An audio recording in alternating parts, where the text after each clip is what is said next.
20 तारखेला नरक चतुर्दशी आपण साजरी करावी। त्यानंतर सोमवती अमावस्या आहे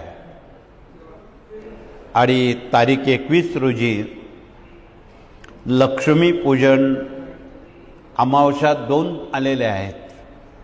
बऱ्याच जणांना संभ्रम आहे दिवाळी कधी कोणत्या दिवशी करायची।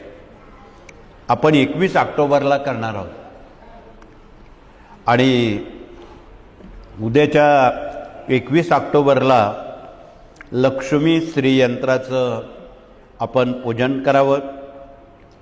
22 ऑक्टोबरला दिवाळीचा पाडवा आहे, म्हणजेच बलिप्रतिपदा आहे। त्या दिवशी तमाम भगिनींनी आपल्या पतिदेवांचं पूजन औक्षण करायचं आहे, त्याला बलिप्रतिपदा असं म्हणतात। 23 ऑक्टोबरला भाऊबीज आहे। भाऊबीज आपणा सर्वांना विदित आहे। वर्षातून 2 भगिनींचे महत्त्वाचे सण येतात, त्यात भाऊबीज आहे, त्यात रक्षाबंधन आहे। हे अत्यंत पवित्र हे नातं भविष्यकाळा